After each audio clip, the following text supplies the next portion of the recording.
Hey, how's it going everyone? MrZplays here back with another Hood, Outlaws, and Legends video. Today we have Tooke's Legend, a super interesting tale and a view from someone who used to work within the state. But let's jump right into Tooke's Legend.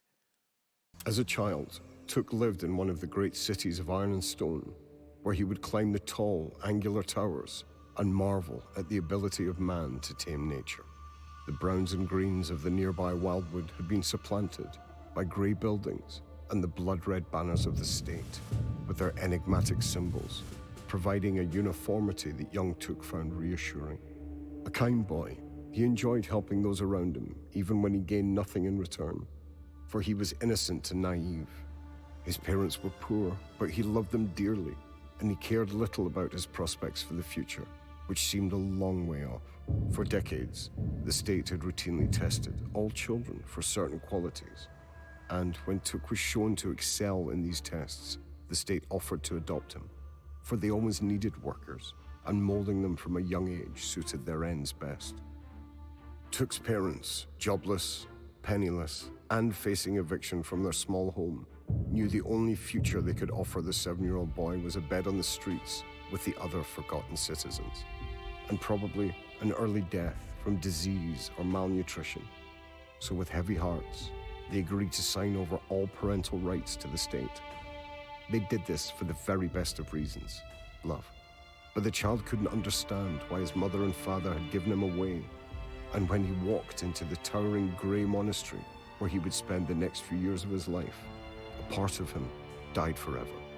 Over the following decade, the powerfully built young man was trained in mind and body, learning to fight with weapons and to battle wits with even the brightest of heretics.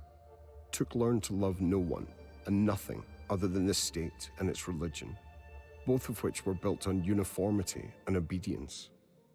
He honored and respected his tutors, particularly old brother Johannes, who taught him the secrets of alchemy and became first a mentor and then a friend.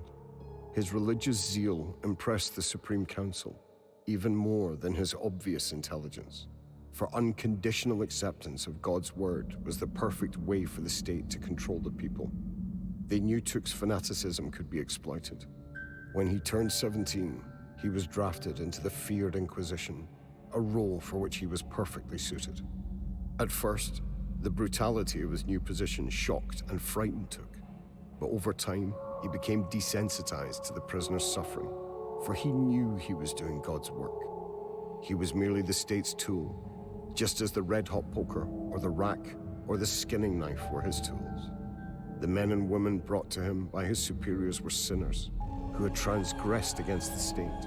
They deserved the agonies inflicted upon them in his incense-filled interrogation chamber, far beneath the stone streets. However, the state's issued incense made Tooke's eyes water, so he began experimenting with herbs and alchemical formulae, crafting various powders of his own to burn. One of these, with a high concentration of dried Amanita muscaria, awakened a hitherto unknown power in Tooke, who, inhaling the smoke deeply, realized he could for a short time cast his mind outside of his body and sense people in other rooms, even if they were not visible to him. With this new weapon, he would go out into the city hunting for sinners. Many would-be rebels and their families were arrested over the years as a result of Tooke's newfound ability. One morning, a prisoner was brought to him, and Tooke was shocked to see his old mentor, Brother Johannes, in chains, face bruised and bloody, ready for questioning. Johannes was by now in his 90s, and Tooke had always believed completely loyal to the state. What crimes could this feeble old man be guilty of to end up here, surrounded by incense and implements of torture? Sedition was the charge. The abbot said he was part of a secret network of spies, passing information back and forth in a foolish attempt to foment rebellion. Tooke was ordered to extract Brother Johannes' secrets as soon as possible. The accusation was obviously false, and for the first time in his life, Tooke found himself questioning the state. If they could be wrong about Brother Johannes, they might have been wrong about dozens of other prisoners he had questioned over the years. There was nothing for it, though. He had God's work to do, and with an unaccustomed heavy heart, he set about the business of extracting whatever information he could from his old friend. Every scream from Brother Johannes twisted a knife in Tooke's own guts, but mercifully, the elderly alchemist's heart gave out quickly. He had proclaimed his innocence until his very last, shuddering breath, and as he expired, Tooke felt another change come over him. Whatever the reasons for this abomination, the state were not the infallible, loving protector he had believed. The state were just men, like any other, with their own failings, scheming to their own ends rather than doing God's work. From then on, Tooke recognized the innocence in many of the people he was tasked with questioning, and he knew what he was doing was evil. The Inquisition was evil, and so, by extension, was the state. He could not be a part of it anymore. The state did not just let people leave, though, and Tooke knew that his own thoughts would be considered seditious. He would be arrested and brutally questioned by one of his own Inquisition colleagues, ending up either dead or a mere mindless husk. The only way to survive was to make his way outside the city gates to a place he'd never been before, even as a child, the Greenwood. So taking a loaf of bread, his censer, and a few pouches of his own prized incense, he waited until the night fell and made his way through the streets, taking care to avoid patrols, for even a friar could be stopped and questioned if found outdoors at this time. Reaching the city gates, he crouched in the gloom, breathed deeply of the incense, and cast his mind ahead. To his dismay, the gatehouse was heavily guarded, even at this late hour, and although he was a skilled fighter, there were far too many soldiers to attempt overpowering them all. He had lost his faith in the state, but not yet in God. Looking to the sky, he prayed for a sign, for some means of escape. It was provided in a surprising manner. As he stood in the shadows by the city wall, he noticed a patch of green where there should have been none. Ivy had somehow taken root and grown thickly all the way up the wall. Never had he seen such a thing, for the state frowned on nature and cut it down whenever it encroached into the city. Yet now, miraculously, it offered Tooke a way outside, into the green. Before fear could hold him back, he scrambled up the foliage, trying not to look down, for the walls were high, and at last, sweating and breathing heavily, the defector stood on the thick grass of the forest.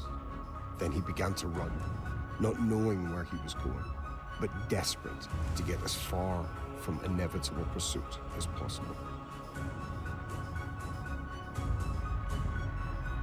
For a long time, he wandered with no idea of where he might be going, just wanting to put distance between himself and any pursuit. The trees grew thickly in this part of the forest, though, and he feared becoming lost almost as much as discovery by the state soldiers. The sound of a waterfall came to him, and he decided to head there for a drink and to plan his next move. He began walking, then stopped dead in his tracks as an arrow hammered into the tree beside him, and a commanding voice called out, "Hold, friar." A hooded figure materialized, as if by magic from the trees ahead, and by the man's green and brown garb and the strange longbow he carried, Tooke knew him to be an outlaw. The Inquisitor looked back over his shoulder, wondering if he should simply head back the way he'd come, but a giant warrior holding a hammer now blocked his path. At first, Tooke feared they would kill him out of hand, but they simply wanted to rob him, and upon realizing he was penniless, took him prisoner, assuming a state inquisitor would fetch a decent ransom. As the outlaws ate a cold meal back at their camp that night, Tooke told them his story. They were skeptical, fearing he might be trying to trick them and bring the law down upon them, but his sincerity finally convinced them to free his bonds. Over time, the friar proved himself in battle, and the outlaws grew to trust him, recognizing his defection and newfound hatred for the state as genuine. He still pays homage to the one God, even if he has rejected all other state tenets and teachings. And he still carries his old incense burner, fashioned now into more easily wielded bludgeoning weapon, the fumes from which bring strength and succor to his allies. For the soldiers in the state keeps, the cloying smell of incense is often the last thing they know in this world.